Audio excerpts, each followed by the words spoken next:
Mantap. Warnanya lilac gitu ya Kak ya. Kayak Ya, gini. lilac. Oke, thank you, Silakan Peter. Mbak. Ya, oke. Sebelumnya, selamat siang, teman-teman. Perkenalkan, saya Gina. Terima kasih atas kesempatannya kepada Peter. Untuk pada kesempatan kali ini, saya ingin membawakan topik How to Survive, Thrive, and Beyond Through COVID-19. Gitu. Nah, kenapa sih saya mau bawain topik ini gitu ya? Karena seperti yang kita tahu gitu kan, pada saat COVID pertama kali terjadi itu kan banyak banget tuh ya bisnis-bisnis yang eee, nggak bisa survive, nggak bisa bertahan, akhirnya banyak banget yang tutup gitu kan. Nah, salah satunya yang saya ingat tuh ada Giant Supermarket, kayaknya banyak yang tutup juga. Terus yang toko-toko di mall, karena di awal-awal itu kan mall nggak boleh buka, sampai kurang lebih baru beberapa bulan ini ya mall udah lumayan kembali normal gitu dan lain-lainnya lah gitu. Nah, makanya saya mau coba untuk membawakan ini bagaimana sih bisnis-bisnis itu bisa survive, bisa bertahan, berkembang bahkan melampaui COVID-19 ini. Karena kan COVID-19 ini kita nggak tahu kan selesainya kapan. Jadi bagaimana kita bisa berjalan berdampingan gitu. Kalau seperti yang sekarang kita lakukan dengan COVID-19 ini. Gitu. Oke, oke. Sebelumnya saya memperkenalkan diri. Nama saya Gina Akmalia. Saya lulusan Sistem Informasi UMN. UMN itu ada di Gading Serpong, itu tahun 2012 sampai 2016. Nah, sekarang ini saya bekerja di PT Asalis Nusantara Indonesia sebagai VP of Human Capital and IT Business. Gitu. Nah, saya udah berkeluarga, mempunyai satu orang anak. Nah, ini anak saya, gitu. Jadi biar kenal juga ya. Gitu. Oke, masuk ke topiknya. Jadi, uh, menyesuaikan keterampilan sama peran karyawan di situasi yang sekarang ini sangat penting banget untuk perusahaan-perusahaan ya, baik ya perusahaan kecil sampai perusahaan besar. Karena apa? Karena dengan kayak tadi kita mendengar pembicara itu dari siapa Pak Felix, itu ada digital workforce, ada digital, udah ke area digital semua, dan itu menurut saya juga saya sangat setuju gitu kan. Nah, nggak akan balik ke seperti sebelum pandemi itu, benar banget. Karena ketika semuanya udah digital, kayak contoh sekarang kita sudah mulai meeting online gitu ya, udah bisa untuk WFH, WFA gitu, dan sekarang terbukti untuk di asli sendiri gitu ya, itu bisa gitu berjalan, bahkan uh, mungkin bisa lebih produktif karena kan nggak harus benar-benar ke kantor yang kita harus menghabiskan kurang lebih 2 jam, mungkin ada yang lebih juga, itu kan udah stres di jalan juga dan lebih produktif juga gitu dengan kerja dari rumah gitu. Nah, uh, tapi pertama kali bisnis itu didera COVID, bisa bayangin nggak sih kayak gimana semrawutnya manajemen. Nah, itu juga saya pribadi saya juga mengalami juga itu, kita semua di apa di Eselis itu pasti kaget-kagetan karena gimana nih harus menghadapi COVID ini gitu kan. Karena ini sebuah krisis yang memaksa karyawan untuk mengubah cara bekerjanya secara cepat gitu. Karena kalau kita tidak cepat dalam menanggapi krisis COVID ini, ya kita akan bernasib yang sama mungkin dengan bisnis-bisnis yang lain yang udah tidak bisa bertahan gitu. Dan uh, dalam dalam apa ya, dalam menentukan kebijakan baru ini, perusahaannya pun tidak tidak boleh sembarangan. Karena apa? Karena ketika kita sudah membuat kebijakan, artinya ya itu bisa jadi sebuah cetak biru yang baru di perusahaan itu untuk yang jangka panjang. Karena kita sendiri nggak tahu kan COVID itu sampai kapan gitu. Nah, maka dari itu untuk lebih kuat lagi gitu ya, perusahaan-perusahaan ini apa sih yang harus dilakukan gitu. Nah, sekarang saatnya menurut saya atau pendapat saya gitu, perusahaan-perusahaan saat ini ya memang waktunya untuk mereskilling karyawan-karyawannya mereka gitu. Kenapa? Karena ya udah apa ya? Karena kita udah didera sama COVID, ya kita mau nggak mau kita terima gitu. Nah, artinya kita berjuang ini harus gimana ya? Artinya kan harus ada skill-skill yang harus kita kembangkan gitu ya. Mungkin ini apa ya? Ya klise ya, kayak oh ya udah harus di training ulang, tapi training itu tidak semudah membalikkan telapak tangan gitu ya. Jadi pasti ada step-stepnya gitu.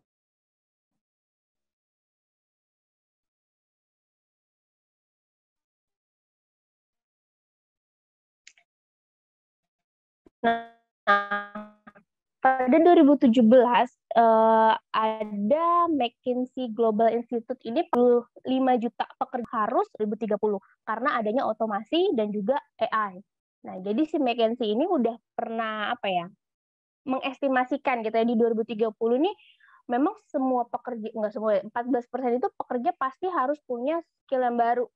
Nah, karena automation artificial intelligence gitu. Nah, tapi ternyata sebelum 2030 COVID sudah datang duluan nih di dunia gitu ya. Yang mana kalau di dunia kan ditemukan pada 31 Desember, tapi di Indonesia itu kan kita temukan di 2020 ya teman-teman. Jadi 10 tahun lebih awal kita harus yang tadinya McKinsey itu udah survei mengestimasikan 14%, bahkan cuma 14%. Nah, ketika COVID mendera ini ya mungkin lebih dari 14% yang harus mau nggak mau cepat untuk acquire new skill-nya mereka gitu.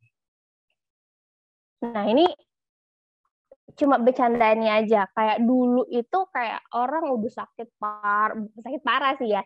Ya kalau bercandaannya para karyawan gitu kan, sebelum diopnam ya harus kerja gitu kan. Kerja gitu ya. Nah, cuman kalau sekarang tuh kayak kita cuman bersin dikit, batuk dikit itu udah pasti kayak kita sendiri bahkan kayak aduh gue takut dikira COVID nih padahal gue kan cuman gatel hidung gitu kan padahal gue cuma pengen bersin gitu kan tapi orang sekitar kita pasti langsung kayak ngeliat ih takut gitu kan dan itu bukan hanya untuk bercandaan ya teman-teman kebetulan saya kan sebagai VP untuk Human Capital juga gitu nah di satu sisi hal-hal tersebut juga yang tadinya bukan hal-hal yang sangat berarti untuk saya spotlight gitu ya tapi sekarang jadi kayak misalkan ada karyawan nggak masuk sehari atau 2 hari karena ada batuk atau meriang yang dulu kita sebutnya kayak masuk angin kali gitu kan. Nah sekarang kalau dari HR sendiri ada misalkan ada yang report karyawan sakit karena batuk udah 2 hari segala macam, jadi kita udah harus take it seriously gitu, nggak boleh kayak oh ya udah dikerok aja ntar juga hilang kan nggak mungkin ya. Jadi kayak udah 2 hari batuk nggak hilang ya mau nggak mau kita harus bilang ke orangnya atau ke karyawan coba untuk ke dokter atau coba untuk di swab atau di tes antigen seperti itu. Jadi lebih care ke sana itu ada perubahan di sana. Gitu. Nah, industri harus tahu gitu bagaimana sih sebelum kita kita mereskilling gitu ya bahasanya ya, itu ada tren-tren yang harus diketahui sama perusahaan-perusahaan itu gitu. Nah, ada tiga tren yang saat ini dijelaskan oleh McKinsey. Jadi ada 3 tren. Yang pertama itu the new skill for the distant economy, ada imbalance in talent, supply and demand, ada changes to supply chain. Nah, jadi new skill for the distant economy adalah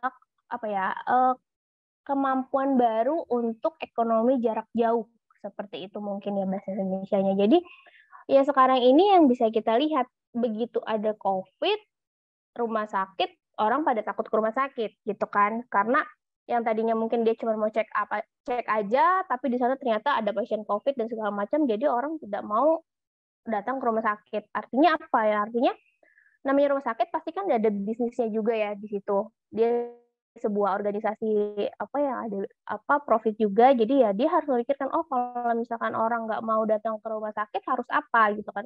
Ya berarti harus ada skill untuk ya bisa seperti sekarang telemedicine, telekonsul seperti itu ya. Jadi ya dokter ataupun pasien ya harus bisa memiliki kemampuan untuk menggunakan aplikasinya atau platformnya bahkan dokter itu nggak cuman oke lah dia master di spesialisnya dia gitu ya tapi kan belum tentu dia juga memasteri teknologi yang ada sekarang gitu kan karena banyak juga saya temukan orangnya pinter banget gitu tapi untuk teknologi nggak begitu update gitu ya jadi kalau misalkan untuk belajar lagi ya agak lama seperti itu dan itu banyak terjadi gitu.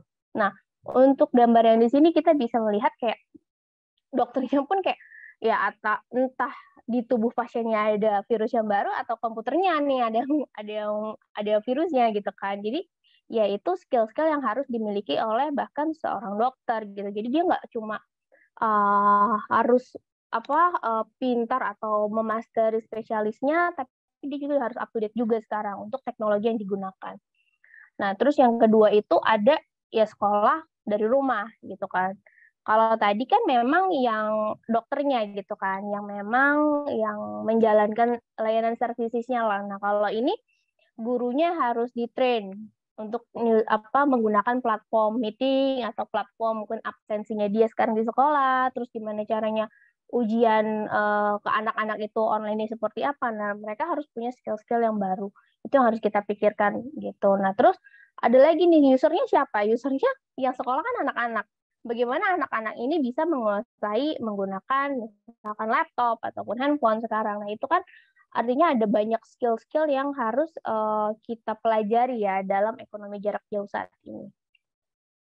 Gitu. Oke, selanjutnya itu ada imbalance in talent supply and demand. Jadi adanya ketidakseimbangan talent dalam supply dan demand. Jadi untuk yang sekarang ini kan saya pribadi itu udah hampir 2 tahun ya, hampir 2 tahun terakhir ini berarti udah jarang banget belanja itu ke toko. Bahkan waktu saya melahirkan, saya beli peralatan bayi itu semuanya hampir online, nggak ada ke toko sama sekali gitu. Karena ya balik lagi, karena apalagi waktu hamil nggak berani kemana-mana, dan bahkan nggak cuman orang hamil ataupun orang ibu-ibu gitu ya, tapi saya yakin semua orang pasti sekarang lagi lebih prefer untuk belanja online gitu. Kenapa? Karena yang pertama nggak usah susah-susah kita ke tokonya. Terus yang kedua, biasanya di aplikasinya itu banyak juga tuh ada promo-promo, gratis ongkir, cashback, dan segala macam, malah lebih untung gitu kan. Nah, makanya sekarang tuh banyak imbalance talent supply dan demand, terutama pada bisnis ya delivery gitu ya, logistik seperti itu. Karena kita lebih senang gitu ya nungguin kurir daripada nungguin siapa misalkan pacar atau siapa gitu ya, kayaknya datang kurir tuh udah seneng banget nih paket datang gitu kan.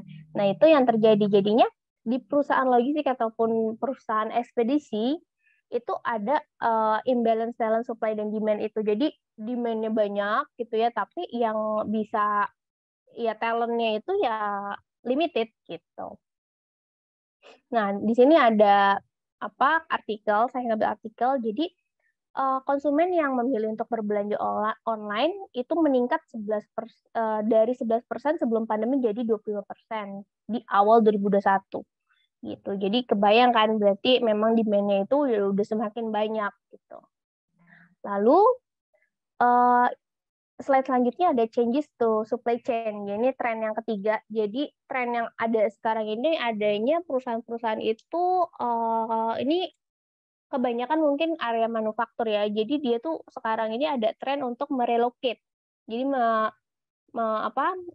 lokasinya dipindah. Kayak contoh misalkan banyak company-company itu pindah yang dari China manufakturnya ke India gitu. Jadi tapi di tren seperti ini ya perusahaan nggak cuman tiba-tiba pindah gitu ya, ya mereka harus memikirkan juga kan. Berarti pemasoknya mungkin kalau yang di Cina mereka nyari vendor-vendor supplier yang daerah Cina juga atau gimana. Nah kalau misalkan ada yang perusahaan yang pindah ke China ya artinya ketika mereka memutuskan untuk pindah ke India, ya mereka harus mengubah the whole strategi bisnisnya mereka gitu. Tapi tren yang ada saat ini ya seperti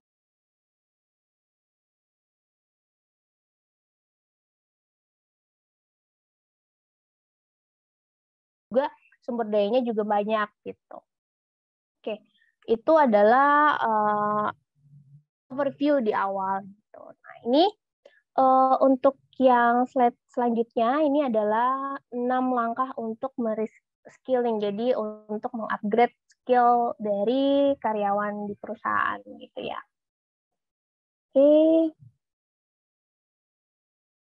Oke, yang pertama itu ada rapidly identify the skill your recovery business model itu bergantung pada apa. Jadi kita harus mengidentifikasi nih bisnis model kita itu mau seperti apa. Terus kita harus mengidentifikasi skill yang diperlukan untuk bisnis model kita itu seperti apa gitu. Contoh misalkan ya, sekarang ini dia bisnisnya itu in-store, jadi offline gitu ya.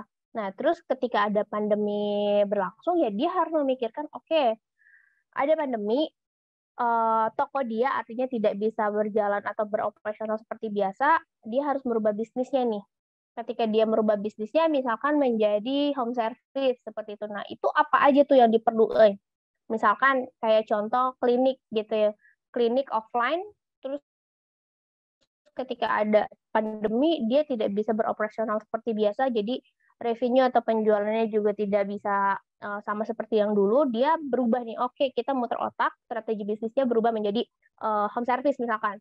Artinya yang sebelumnya tidak usah memikirkan transportasi, terus juga mungkin nggak usah mikirin supir, nggak usah banyak aset seperti mobil-mobil untuk home service seperti itu, dia sekarang harus mikirin hal-hal tersebut. Nah, ini contoh-contohnya. Jadi ada sekarang itu drive-thru untuk imunisasi anak gitu. Mungkin teman-teman di sini udah tahu, atau mungkin ada yang karena belum punya anak jadi nggak tahu nih, baru tahu ini saya kasih tahu. Jadi untuk sekarang ada banyak pilihan gitu ya untuk para orang tua untuk imunisasi anak. Itu salah satunya yang pertama itu ada datang ke rumah sakitnya, itu yang seperti biasa.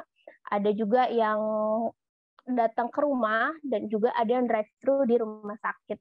Seperti itu. Ini salah satu contoh rumah sakit yang menyediakan layanan drive-thru. Jadi yang tadinya nggak ada layanan itu, ya rumah sakit harus memikirkan tuh, mereka harus memikirkan apa aja nih ketika dia udah merubah bisnis modelnya dia, apa aja harus diperluin. Oh, mereka harus memikirkan siapa yang harus standby di dalam tenda. Itu kan ada tendanya ya, di tendanya. Terus bagaimana experience-nya tadi yang disebutkan dengan Pak Frankie Jingga gitu kan, experience itu kan justru yang sangat apa ya, yang sangat priority gitu ya untuk suatu bisnis gitu. Nah, experience dari pelanggannya itu tetap terjaga gitu. Nah, contohnya di gambar yang sebelah kiri atas ada yang mayungin supaya apa? Supaya pelanggannya nggak kepanasan gitu kan. Nah, itu kan sebuah experience juga.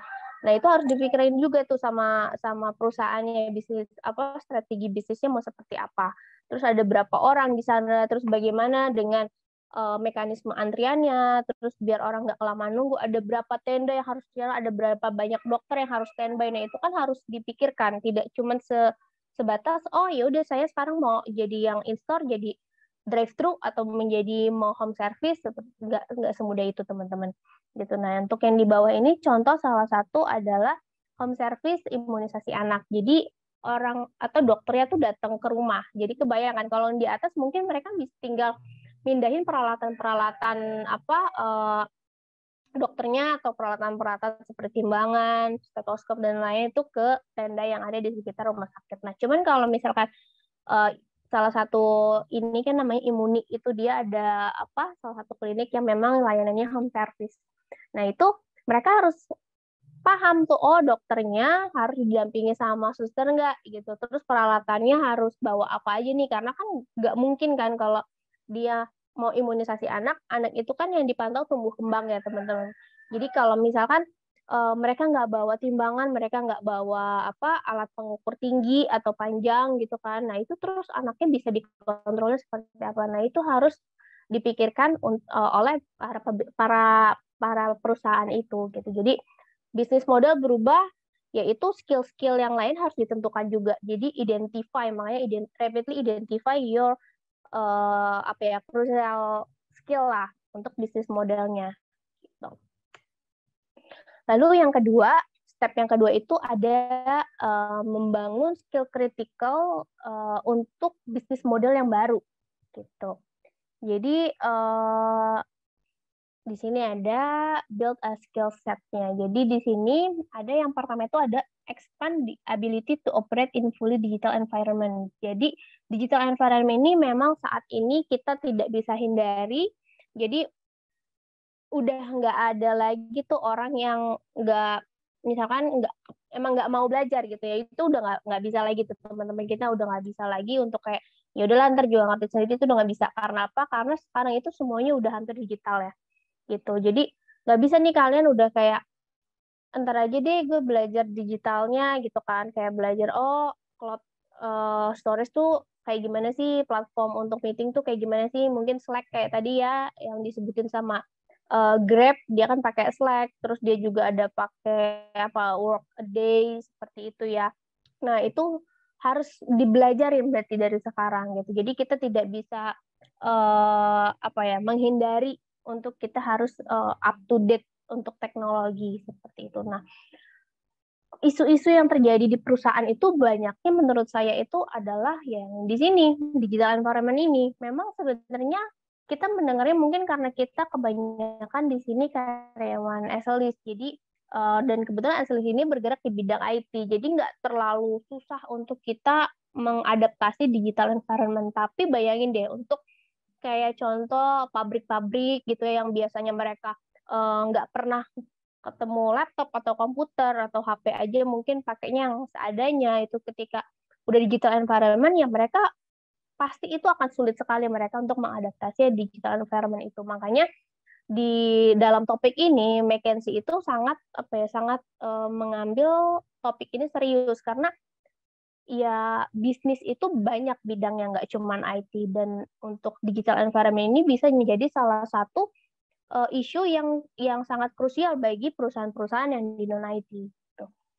Terus yang kedua ada develop cognitive skill gitu. Nah, cognitive skill ini adalah cara berpikir kita. Jadi cara kerjanya otak untuk bisa problem solving, kreatif, terus ada inovatif karena saat digital environment kayak contoh di Essence ini kita sudah hampir 2 tahun bekerja dari rumah yang mana tim-tim project ataupun tim dari departemen itu ya udah nggak ketemu lagi tuh face to face gitu kan kebanyakan ya dari laptop dari online meeting seperti dari grup chat.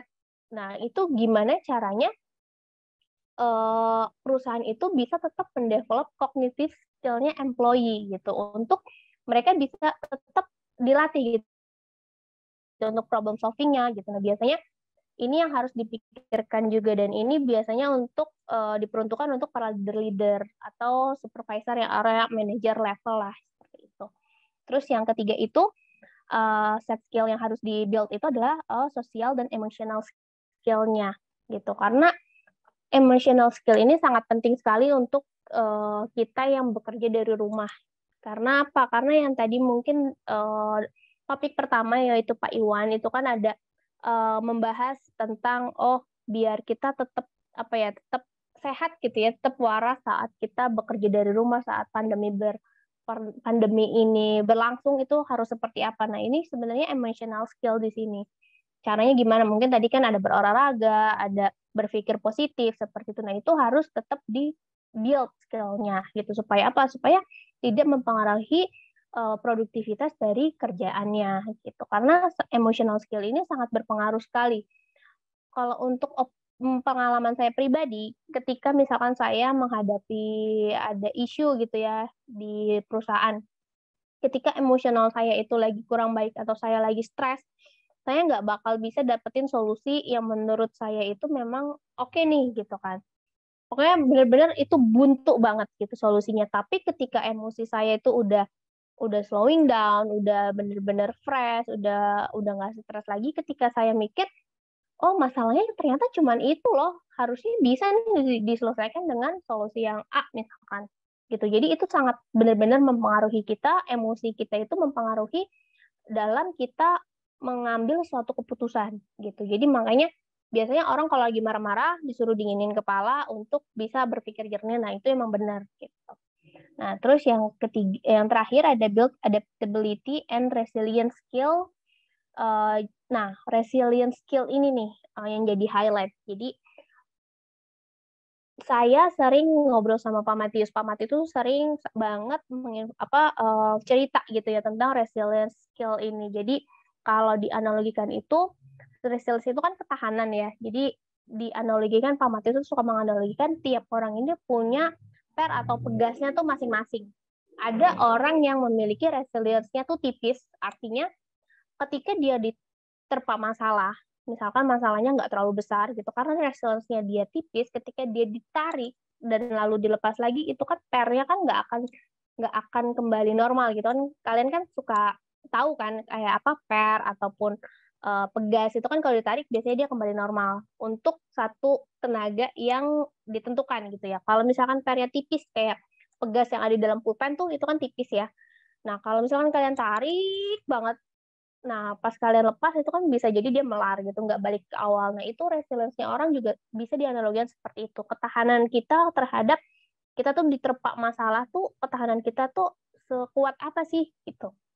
Nah, ada juga tapi orang yang dianugerahi resilience-nya ini ya memang kuat gitu. Kayak misalkan per mobil mungkin ya, yang saya nggak terlalu ngerti sih otomotif, cuman kalau nggak salah sih per mobil kan juga tebel gitu ya, atau truk gitu kan. Jadi mau ditarik, pas dilepas itu dia masih kembali normal. Nah, menurut saya resilience skill setiap orang ini mungkin bisa berubah. Mungkin mereka di awal memang dianugerahi, oh ini pernya tipis, pernya tebal gitu kan. Tapi belum belum tentu ya itu akan seterusnya seperti itu. Karena saya percaya dengan banyaknya pengalaman, banyaknya dia diterpa masalah, pasti resilience skill-nya dia itu akan semakin berkembang juga gitu. Karena jujur saya merasa dulu itu resilience skill saya itu kayaknya tipis gitu. Jadi kalau misalkan ada masalah dikit saya langsung kepikiran mau segala macam, tapi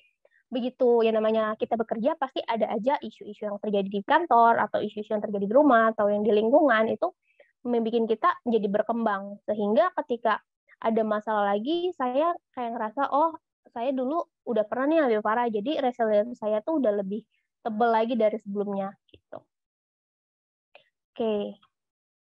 Nah, untuk yang ketiga ini adalah launch Tailor Learning Journey to Close Critical Skill Gap. Jadi perusahaan itu harus membuat semacam ya perjalanan learning ya, pembelajaran gitu ya, untuk mengisi gap gap dari skillnya yang ada. Gitu. Contoh misalkan ada sebuah bank menyadari nih, dia misalkan ada bank nyadar nih, oh untuk tatap muka kayaknya kalau di area pandemi ini kan udah tidak memungkinkan ya, orang-orang pasti memilih untuk yang kalau ada pilihan yang bisa online ya pasti bakalan milih yang online gitu. Nah, dengan atas hal itu pasti bank jadi mikir dong apa yang bisa dia lakukan untuk mengatasi hal tersebut biar penjualannya tetap tetap terjaga gitu. Ini saya mau share pengalaman pribadi saya terhadap salah satu bank. Jadi ada CIMB Niaga. Kebetulan memang kita juga bekerja sama dengan CIMB Niaga, tapi di sini nggak disponsor ya teman-teman. Kita jadi kalau tadi Pak Matis mungkin ada share tentang bank digital yang BCA, itu katanya sangat helpful banget, bisa pembukaan rekening online segala macam. Nah kebetulan saya belum pakai jadi saya nggak tahu. Nah saya mau share yang CIMB Niaga. CIMB Niaga ini sebenarnya juga mirip dengan yang tadi Pak Matius ada share. Jadi pembukaan rekening bisa online gitu. Dan setahu saya memang pas pertama kali kita kerjasama CIMB itu ada woro-woro untuk semua kebutuhan itu bisa dilaksanakan secara online gitu. Nah, isunya kemarin case-nya itu debit saya, kartu ATM saya sempat blokir karena kartunya sempat hilang, tapi ternyata ketemu lagi. Nah, saya mau unblokir nih kartu debitnya gitu kan. Nah, cuman setahu saya pengalaman bank-bank yang sebelumnya itu kalau untuk unblokir kartu debit biasanya kita diminta untuk datang ke kantor cabang. Biasalah ketemu CS-nya gitu kan. Nah, akhirnya saya coba datang ke kantor cabangnya yang dekat rumah.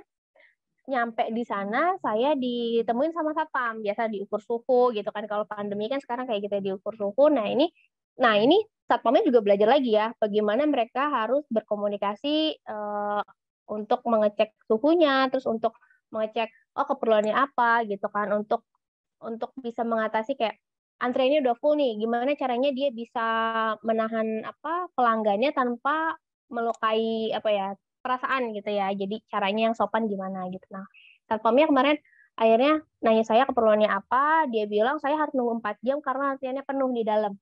Bayangin untuk nge-unblokir kartu aja mesti nunggu 4 jam. Nah, di situ saya mikir, terus saya keinget woro-woronya katanya bisa online gitu kan untuk buka rekening. Masa blokir kartu nggak bisa? Saya coba telepon call center-nya. Sama call center-nya itu, ini experience saya itu dia itu baik banget. Jadi dia tuh intonasinya tuh kayak, halo, saya Gina gitu ya contohnya. Ada yang bisa saya bantu, jadi kayak bener-bener mereka tuh ngomong sambil senyum gitu. Dan akhirnya saya singkat cerita saya infokan kebutuhan saya apa, terus akhirnya dibantu. Awalnya tidak bisa karena katanya kalau unblokir kartu yang bisa dibantu sama online itu cuman ganti PIN aja. Kalau keblokirnya karena salah PIN, nah itu bisa dibantu. Tapi kalau kartu hilang harus ke kantor cabang. Nah, terus ketika saya bilang kebutuhan saya apa, akhirnya dia bilang, oh yaudah coba saya bantu verifikasi deh. Nah, verifikasi tapi ternyata saya gagal karena saya lupa transaksi terakhir CMB saya itu apa gitu kan. Nah, habis dari situ singkat cerita dari CS yang pertama, dia meminta saya untuk coba telepon lagi, tapi jangan pakai pulsa. Dia menginfokan seperti itu, tapi pakai Octomobile di sini. Dia bilang, Kak, di mobile di Octomobile ini ada icon hubungi kami, nah itu nggak pakai pulsa, jadi dia bisa telepon ke call center-nya, ke CS-nya, tapi tanpa pulsa. Nah, akhirnya saya coba dan memang benar, jadi kita kayak telepon WhatsApp gitu kalau pakai paket data dia sistemnya. Nah, CS2 saya kasih infokan gitu ya, kebetulan saya apa, dia bilang, maaf Kak, untuk unblokir kartu memang harus kantor cabang atau digital lounge. Tapi memang nadanya sama, sopan, experience-nya dapet nih, gitu kan. Karena experience yang tadi disampaikan sama Pak Frankie, itu juga kan priority. Nah, CMB ini udah sangat dapet untuk CS-CS-nya gitu kan, dengan sopan, tapi dia bilang nggak bisa. Tapi padahal CS1 bilang bisa. Nah, saya kan agak bingung kan. Akhirnya saya coba tutup. Nah, saya mencoba lagi CS3. Saya telepon lagi dan CS3 akhirnya memberikan apa ya informasi yang lebih menurut saya lebih jelas daripada CS1 dan CS2. Jadi ternyata di Octomobile ini udah lengkap banget fiturnya dia bilang. Jadi kita bisa unblokir kartu di situ. Akhirnya saya coba dengan instruksi dari CS3 saya coba itu cuman nggak nyampe 5 menit itu udah bisa selesai. Bayangin ya. Jadi yang tadinya saya harus nunggu 4 jam, kalau harus nunggu di kantor cabang, tapi ternyata dengan saya telepon semuanya bisa online itu cuman, kalau saya tahu dari awal itu cuma 5 menit doang, saya udah nggak usah kemana-mana gitu, dari rumah pun bisa. Gitu. Dan ketika saya cari artikel tentang CMB ini, ternyata CMB pernah didapuk di sini ya, bahasanya didapuk menjadi the most helpful bank during COVID-19. Gitu, karena dianggap memang Bank CIMB ini sangat membantu para nasabahnya gitu. Nah, ini salah satu experience yang saya rasakan real gitu ya terkait dengan CIMB Niaga. Gitu. Nah, balik lagi ke topik yang sebelumnya. Nah, mereka ini udah benar-benar apa ya menyusun perjalanan skill gap-nya nih benar-benar udah matang gitu dari experience dari CS-nya gitu kan, walaupun kita nggak datang tetap muka langsung, tapi kita udah berasa nih dari CS-nya itu udah ramahnya luar biasa gitu dengan intonasinya, karena kan kalau kita nggak offline gitu kan kita nggak bisa ngeliat mukanya kan, tapi dengan intonasi itu bisa tersampaikan gitu. Nah, yang selanjutnya adalah step keempat itu adalah mulailah sekarang, tes secepatnya dan lakukan itu berulang. Karena contoh di sini ada survei dari McKinsey and Company lagi. Jadi mereka bilang perusahaan-perusahaan yang sudah memulai training, mereskilling karyawannya itu, walaupun dia nggak sukses, dia merasa lebih senang gitu kan, daripada dia nggak melakukan itu sama sekali gitu. Kenapa? Kok bisa kayak gitu ya gitu kan? Terus saya juga mikir ketika lagi bikin slide ini ya, dengan dia udah melakukan mencoba untuk mentraining karyawannya, mungkin untuk berharap employee-nya nih contoh misalkan perusahaannya bukan di bidang IT gitu ya, jadi berharap employee-nya ini bisa ngerti tentang digital environment yang ada sekarang, menggunakan aplikasinya mungkin, atau juga menggunakan cloud storage itu seperti apa, terus juga collaborative online itu kayak gimana gitu. Nah, ketika mereka coba mentraining ternyata gagal, mereka tetap bahagia, bukan bahagia sih, tetap senang gitu ya. Kenapa? Karena mereka jadi tahu gitu, oh status mereka itu miss-nya di mana gitu kan, daripada dia nggak melakukan itu sama sekali. Jadi dia nggak tahu karyawannya ini sebenarnya emang udah ngerti semua, apa emang udah benar-benar nggak ngerti. Kalau misalkan emang dia benar-benar nggak ngerti sama sekali menggunakan apa teknologi itu kan artinya perusahaan tuh bisa mengambil suatu tindakan yang tepat gitu kan. Jadi oh untuk si ini harus lebih di deep lagi nih training yang terkait ininya gitu kan. Nah, ada 47% yang menunggu untuk di reskilling gitu. Kurang lebih seperti itu. Nah, di sini ada gambar lagi nih. Jadi ada dilema perusahaan katanya. Jadi apa yang terjadi ketika perusahaan itu mentraining karyawannya, terus karyawannya pergi. Terus ada juga yang ngomong, apa yang terjadi kalau kita nggak melakukan training itu, tapi dia tetap stay? Gitu. Nah, menurut teman-teman lebih baik yang mana nih? Ada yang mau komen nggak? Ada yang mau komen nggak? Nggak ada ya? Oke. Nah, itu dilemanya perusahaan, dan itu benar banget gitu. Nah, cuman ada yang bilang yang lebih penting itu, yang penting kita udah training employee-nya, kalau memang mereka pergi ya udah biarin aja. Justru lebih parah itu kalau karyawannya tetap ada tapi nggak di training. Artinya dia akan menjadi obstacle kita gitu kan, yang harusnya kita udah bisa kolaboratif online atau apa, operasional itu berjalan digital environment semua, tiba-tiba ada satu orang yang nggak ngerti-ngerti nih. Nah, itu akan menjadi obstacle. Nah, itu yang lebih bahaya lagi sih, teman-teman. Gitu. Oke.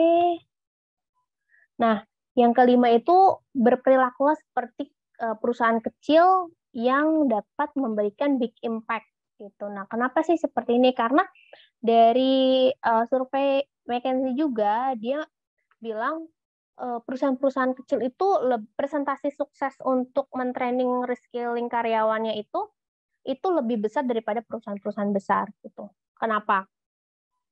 Karena kalau menurut saya ya, kalau perusahaan kecil mereka tuh manage-nya ya orangnya ya itu gitu kan, nggak terlalu besar, mungkin birokrasinya nggak terlalu ribet atau segala macam. Nah, ini bukan berarti perusahaan besar tidak bisa melakukan training reskilling karyawan yang sukses, nggak juga ya. Jadi cuman memang menjadi hambatan, menjadi ini aja sih, tantangan yang lebih besar kalau untuk perusahaan-perusahaan besar. Makanya untuk perusahaan besar, cobalah berperilaku seperti small company. Misalkan bisa dibagi per departemen. Departemen misalkan gede juga nih, ya bisa dibagi per grupnya, per supervisornya untuk mentraining karyawannya. Jadi dibikin mini untuk sampai yang ke besarnya gitu. Contoh, ini saya juga punya pengalaman pribadi untuk ngintip ke salah satu perusahaan teman saya. Dia ada training, kebetulan perusahaannya perusahaan besar. Trainingnya cuma gitu doang, maksudnya online. Trainernya itu ngebacain slide sampai berpuluh-puluh, sampai beratus mungkin ya. Nah, orangnya tetap ada yang sambil makan, ada yang nggak ngedengerin. Nah, artinya apa? Artinya trainingnya kan nggak berjalan dengan efektif gitu. Nah, ini yang bikin menjadi delivery terhadap trainingnya itu tidak tercapai gitu. Karena menurut saya trainernya sendiri pun itu harus dipilih dengan orang yang tepat juga untuk bisa kita mencapai goals dari trainingnya itu. Nah, kurang lebih seperti itu. Jadi banyak perusahaan-perusahaan besar itu cuman ya quote unquote cuman ya udah yang penting terselenggara, dia ini training mau masuk nggak masuk ke otak ya terserah gitu. Cuman harusnya kan tidak seperti itu. Itu yang salah gitu. Kalau small company makanya kenapa lebih sukses ya karena memang mereka kayak FGD gitu mungkin trainingnya. Jadi benar-benar sangat intens, terus juga benar-benar deep juga gitu. Jadi berinteraksi gitulah. Nah, ini ada meme juga nih, employee training, tetap employee training. Kayak ya di situ cuman gue diem untuk sepanjang waktu gitu. Nah, itu ada meme-nya juga nih teman-teman untuk employee training. Makanya saking banyaknya perusahaan-perusahaan yang melakukan itu sampai ada meme seperti ini gitu ya. Dan terakhir, ini adalah memprotek atau menjaga learning budget or regret it later. Jadi buat teman-teman yang di sini atau di sini ada Bapak Ibu yang ada dalam suatu perusahaan atau memiliki perusahaan, nah ini harus memprotek learning budgetnya.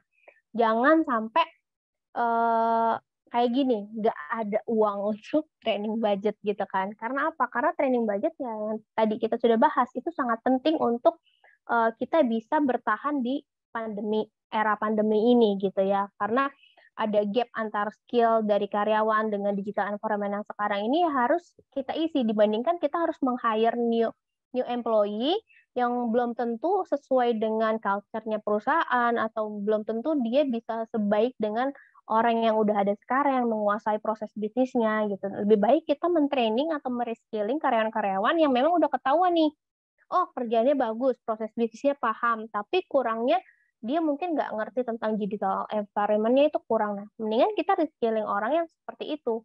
Jadi effort dari perusahaannya pun nggak sebanyak kalau kita meng-hire orang baru yang memang mungkin up to date banget nih, teknologinya udah high tech banget, jago banget, tapi proses bisnis, culture-nya, terus attitude-nya kan kita nggak tahu, masih gambling gitu. Jadi baiknya untuk perusahaan itu ya tetap harus menjaga training budgetnya mereka gitu untuk mencapai training yang memang sesuai dengan harapan gitu ya. Nah, ini quotes terakhir sebagai penutup presentasi saya. In the middle of difficulty lies opportunity. Jadi, saya percaya walaupun di sini kita sekarang sedang didera dengan era pandemi COVID-19, tapi banyak opportunity atau peluang-peluang yang terjadi gitu kan. Contoh misalkan ya kayak Ashley sekarang yang tadinya kita harus datang ke kantor, harus mungkin ada teman-teman atau karyawan-karyawan yang harus menghabiskan waktu kurang lebih 2 jam lebih di jalan, pagi nggak ketemu matahari, pulang nggak ketemu matahari, sekarang bisa lebih banyak waktu di rumah sama keluarga. Nah, itu kan ada peluang-peluang baru. Terus juga mungkin ada peluang-peluang baru juga untuk para pebisnis, jadi online shop atau apa, sekarang kan makin marak juga. Jadi, walaupun memang di sini ada kesulitan, pasti kita di situ ada keberkahannya lah, ada hikmahnya seperti itu, teman-teman. Oke, ini referensi untuk hari ini. Slide saya ada dari McKinsey dan BBC.com. Kalau teman-teman mau lihat, boleh dicek. Nah, mungkin sekian dari saya. Terima kasih atas waktunya. Saya mungkin kembalikan ke moderator ya. Terima kasih. Terima kasih Kak Gina. Jadi Oke. in difficulties there is always opportunity gitu ya Kak ya. Betul sekali. Oke, semoga nggak pada tidur ya dengerinnya. Siap, enggak, semangat terus kok Kak ini. Mantap. Oke, oke. Oke, teman-teman ini sekarang aku mau mengundang teman-teman untuk menyampaikan pertanyaan. Mungkin boleh? Apakah ada yang mau menyampaikan pertanyaan? Boleh di kolom komentar atau mungkin sampaikan langsung ke Kak Gina nih. Iya, mungkin ada yang mau sharing tentang, oh sebelum pandemi saya itu nggak bisa ini, sekarang dengan adanya pandemi saya mencoba belajar untuk menggunakan aplikasi apa atau mau mendapatkan keahlian apa. Bagi satu orang yang mau sharing, saya kasih ini deh, voucher OVO 50.000. MC boleh? MC Ada yang boleh? mau? Kalau nggak ada pilihan lain, MC boleh deh. Ya kan, Aji, mumpung untuk mencari rezeki ya. Jangan Oke, MC nih. Coba ada nggak nih? teman-teman yang di sini nih.